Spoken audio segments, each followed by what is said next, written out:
Hello, everyone, and welcome to FMAA's second national podcast. My name is Edwin, and I'm here with our guest Kristian here today, and we're just going to discuss a few things about Kristian's own experiences and any insights that he wants to provide, I guess, to you as the listeners. So, welcome, Kristian. Thank you, Edwin, and hello, everyone. So, Kristian, could you start by telling the listeners about your career journey so far from university up until now? Yeah, cool. Well, I can start from the beginning. Yeah. So I started uni in 2010. Started doing a Bachelor of Commerce in Accounting and Finance. If you ask me why, I was good at accounting at school. I did year 12 accounting, year 11, uni accounting, year 12. And in my head at the time, that was the easiest and best way to get a job. I ended up doing Spanish as a breadth. I ended up loving that and then doing a diploma of Spanish. And then I also did part-time honours in accounting for 2 years while I was teaching full-time for the university. So I taught in 4 different subjects, over 1,000 students over that time. And throughout uni, I joined the FMAA in my first semester, first year. Was really keen in my first semester to get involved in everything. And then stayed with the FMAA for 4 years. So I did, first was a non-exec committee member, and then was financial services sponsorship director, then national affairs director, and then a big part of that was actually merging the Monash Finance Association and the FMAA Melbourne and the whole organisation. And then in the last year I was president and was involved in kind of integrating Monash and Melbourne events together. During uni as well, loved doing case comps. I also loved to go to the social events, social aspects of it. And then a big thing for me was doing exchange. So I travelled before that. I did a consulting subject in Singapore, travelled around Europe, went to University of Southern California for exchange, and then did 2 months in South America after that. So that's a little bit of my uni experience. Since then, it was my last year of honours, where honours, if I reflect on honours, it was actually the most valuable learning thing that I got out of my entire university, because it was small class sizes of less than 10 people. We had dedicated academics, and it was the only time that I was actually really getting challenged to create my own opinion, critique theories, rather than just kind of learning theories in a huge classroom and applying that. So really valued that. It was in my last semester I actually got a rash that formed on my body. And back then I still am to this day very type A, ambitious, and like to be in control of kind of what's going on. And to have this rash appear in my body was really confronting, because it kept spreading, but I felt okay and I kept going. And so I took some time off, came back, finished my thesis, completed honours. I wanted to be an entrepreneur for the freedom to work for myself. I ended up going on so I'd started kind of formulating the idea behind an organisation called The Timekeeper. After honours, I went on a holiday because I said this rash, I need to take some time away before I commit. Amazing holiday in Central America, and then came back and was ready to get started working full-time on The Timekeeper, but I was hit with some kind of fatigue. And so waking up every day and feeling like I just couldn't function properly. And I look back at that as it was actually one of the best things to ever happen to me. At about that time I was applying for grad jobs as well. And so I was lucky enough to secure a position at Strategy End, which was the old booze and company that had merged with PwC. And that first half of that year was really just challenging with the fatigue and setting up the business and interviews, and what ended up happening was my ambition and type A went to, well, what's going on here? So I started to discover mindfulness and yoga. I went to the doctor, I got blood tests, I got a health coach, I changed my diet, I read, listened to podcasts, read resources, all my ambition went there. And started to discover a whole new world of medicine, East versus West, psychology, sociology. I used myself as an experiment around diet, mindsets, and my whole world opened up. to a completely new way of being. And there was a lot of transformation and change during that period. I became a facilitator. I volunteered for young people who were homeless, and then was setting up the Timekeeper at the same time. As I was changing a lot, people around my life, my friends, my family, close networks, were also experiencing me changing. And so there's a lot of people who've moved out of my life, into my life. And yeah, managing relationships has been a challenge within that, because the Kristian they once knew is very different. Spent that year setting up the Timekeeper, had some team members come on. It's a social enterprise, and the whole mission behind it has become a manifestation of that personal health journey. And what I really got from that was the preciousness of time. That rash is, I had no idea what was happening to me, and that made me switch into something where I was like, whew, and just reassess my whole life and what's important to me. And so the Timekeeper is all about two things, which is time and mental health. And so the mission of the company is to help young people live a life that where they're healthy and happy and living a life in line with their values, what they care about, under that motto of time is precious. And so what I'm really passionate about within that is the mental health challenge and epidemic. 1 in 4 people will experience a condition in their lifetime. 800,000 people are dying globally every year. And it's going to be the biggest global economic burden by 2020, says the World Health Organization. So that's been a big focus on building up that business, and right now it sells watches related to time and to be an anchor, and 100% of profits, we're all volunteers, 100% of profits goes to support community mental health initiatives, and as well as we share people's stories of time, the suffering of their past, the present, what they care about, and what they're inspired to create in the future. But that model is still a very young company, and I'm still figuring out the best way for it to achieve its mission, and I'm not sure if the watches are the best way just yet. We're looking at creating potentially some community programs within it as well. And then I joined Strategy and in March 2017, and I've been at Strategy and for a year, working on ASX 200 companies on their strategy, how they want to grow, they want to change their operating model or cut costs to help them fuel growth. Lots of different problems within that. And then, here we are today. Excellent. So you touched on the purpose of the Timekeeper, which was really interesting. Do you mind expanding upon the new initiatives or the new direction that you want to take the Timekeeper, such as the community? Yeah, sure. So where the company kind of sits today is it hasn't generated as much revenue as I would like it, and that's an element of I'm working full time in consulting, which is quite demanding, and then I've only really got 1 day a week on the weekend to work on the business. So there's that element there. The second one is around the mission, and so the mission is to help people with their mental health, have preciousness of time, realize that, live a life in line with their values. And selling watches is great. It funds revenue. It's a tool that an anchor that people can look at it every day and have intangible meaning behind that. And they're also helping young people get access to mental health services. But going a step further is the stories of time is a big part, which is I believe that every person has a great story behind them, and they really have something to contribute to the world through their story. So wanting to focus more on there. And then there's the impact side. Right now we donate our profits to other organisations to support their initiatives. But based on what I'm observing in the world is I think there is still a gap in what services and solutions are out there, in particular for young people in high school and young people at university. High school, super stressed, there's a social structure I have to fit in, I can't be myself, got to look good on social media. Year 12, the rest of my life is banks on this.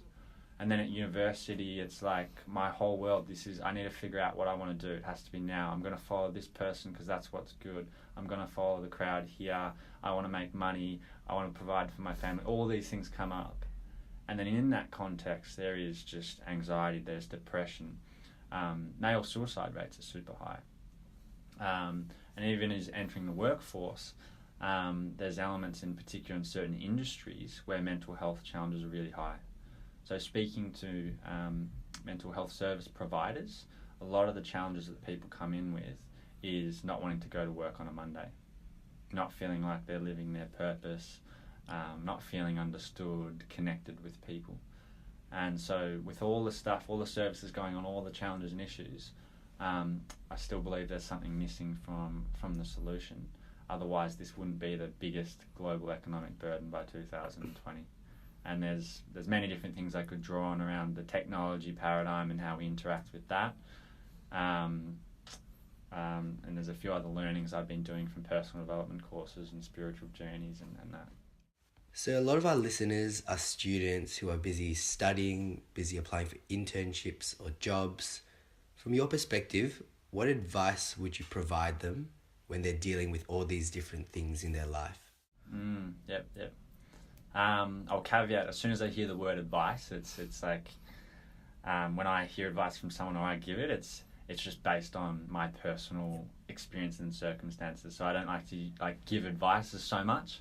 But if I was to reflect on my own journey, I wouldn't change anything about it. But what I really feel that I got from being sick and what I see happen to people when a parent dies or they get cancer or they have a near-death experience is their entire perspective on life changes. And what I kind of think is, as I was going through my 6 years at uni, I was sick for up to 3 months of each year with sinus infections. I injured my back twice, I pulled my hamstring, I did both Achilles because I was just pushing myself physically and mentally and feeling like I could really do it, but my body was giving me these signs. And I wasn't listening. I just thought it was normal life to be sick that often. Everyone's always like, why are you so sick all the time? Want to catch up? No, I'm sick. And being in bed a lot because I'm sick. And I would take antibiotics. And I thought that was the way of being. When actually, in fact, I have now been sick in 18 months. And my body was talking to me, but I wasn't listening. And so my only advice would be, within that is to not think everything that is happening at your time at university is it, and to listen to yourself, your body signs, things that you want but don't go after because of fear, or just listening, observing self around, do I actually want to do this, or am I just following a crowd? And so I'm a really big advocate for, if there was going to be one thing, of meditation and mindfulness. Whether that is meditating or it could be mindfulness through sport, whatever it is, but a degree of mindfulness. I kind of look at awareness as a big thing. And then the second part for me is around something that I don't think is taught at high school and university. The technical stuff's taught, but is emotional mastery and self-regulation. And I think that's the next step. It's becoming aware, and then secondly, being able to have awareness of others, but kind of manage emotions and different things. So if there was advice, it would be to explore all different aspects and facets of life. Excellent. Another question that we have for you is that a lot of students are really interested in getting into that social impact space within their own set of interests. So as an entrepreneur yourself, would you provide any advice for these students who are looking to take that sort of pathway in their career or in their life? Yep. Well, this would be taking a bit of taking credit for Simon Sinek, but he always says start with why. And so I would say that too. The big thing is start with why. And for me, that why takes that kind of introspection, kind of meditative view. And the reason I say that is starting a business or wanting to go down this path, this career, to do it properly, it takes time. It's not just a quick, 1 year, 2 year thing. It takes time. And so there may be this real drive to do something, and then when you're 2 years down the track, it's like, cool. If you don't have the why, it's like, what's the true north governing you and guiding you on that path? So I think that would be the first thing, and I'll give you some context behind that. This is my view, which is, it's almost like a Buddhist view, which is there's suffering in the world, and the Buddha says, I teach one thing and one thing only, suffering and the end of suffering. And when I first saw that, I was like, oh, what are you talking about? I'm in a positive psychology state. There's no, suffering. You just made that up. And then I read it again, and I was like, wow, okay, I get it. There is a lot of suffering in the world. And then I was like, suffering and the end of suffering. But then I realized he said one thing and one thing only, suffering and the end of suffering. It's actually one thing. We're all suffering as human beings, and his thing was to teach us about that, and then also ending that. And that kind of comes to my emotional mastery bit. And so on people going on their journeys, is I'll share just one or two stories with you, is some of the stories I've facilitated where people are really on their purpose has come from their suffering. I'll give you an example.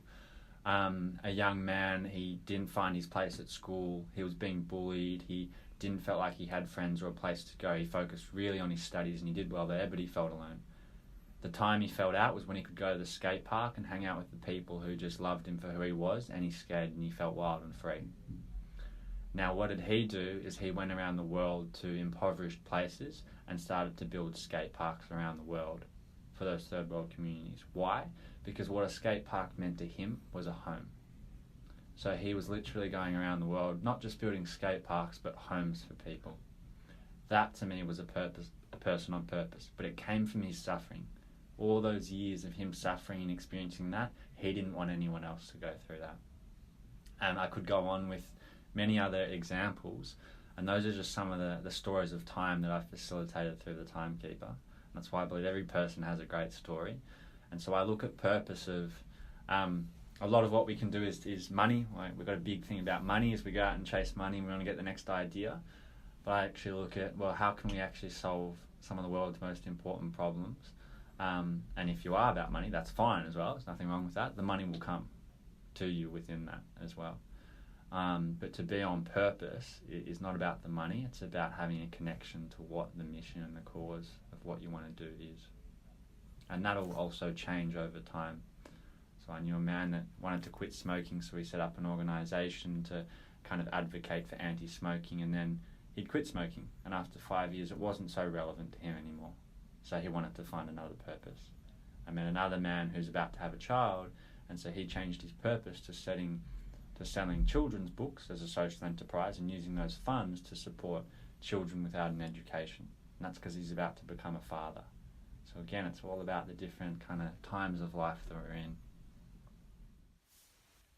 We're just going to change it up a bit and throw in something that's very relevant for these students listening, and that's with your work at Strategy. And how has that work there and the people that you've met really shaped or facilitated your vision of the Timekeeper?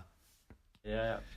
I will answer that in a bit of an indirect way, which is I spent some time in the education sector, being a teacher and full-time teacher there. I spent some time in the startup space when I was first starting the Timekeeper, getting support there. The social space, so not-for-profit, social enterprise space there. And then I would see it as I'm spending time in what's called the corporate space now. And again, I draw a circle, and the knowledge of life for me is like, if I did accounting in school, I'm going out a little bit this way. I did honours a little bit this way, PhD a little bit this way, and all I would know is that. But then there's the whole circle of life. And so it's about, for me, learning and learning about how all the different things work. So coming to Strategy has enabled me to understand this is big business, and big business kind of rules the world in a way, is to understand how this works in one organisation, but then actually see how all other organisations work. The strategy, how they're structured, what the people focus on within the organisations, understanding the silo effect, how people communicate, cultures working within teams here. So lots of different aspects. And then there's kind of more of the technical skills of how to break a problem down, how to do a hypothesis-driven approach, how to collect data, how to analyse, those aspects as well. Yeah. And how that would tie in is if I wanted to create a big business one day, there's a lot of valuable lessons to be learned. So we'll just finish off with one last question, tying it back to the students. So obviously you did a lot at your time in university, What is one thing that you think students should get out of their university experience? Yeah, for sure. I would say that it's one of the most formative times of somebody's life, to be in their early 20s. And it's not the be-all or end-all, is to utilise that time to not just focus on... Studies are super important and grades, right? But just like VC, it's a stepping stone to the next part of the journey. So actually utilise that time to build an individual's character. So not just learning stuff, but who do you actually want to be for the world, for your family, for your friends. And so utilise time to learn all the different aspects you can. Whether that's joining sporting programs, volunteering, doing travel, student societies, mixing that with, your academics, it's the best time to do that. And that'll really set you up for the rest of your life. That's really great. Anyway, I think that wraps up the podcast. Thank you so much, Kristian, for spending some time with us today. And for the listeners, we'll be having podcasts every month, so stay tuned for the next one. But till then, thank you very much. Awesome, thank you.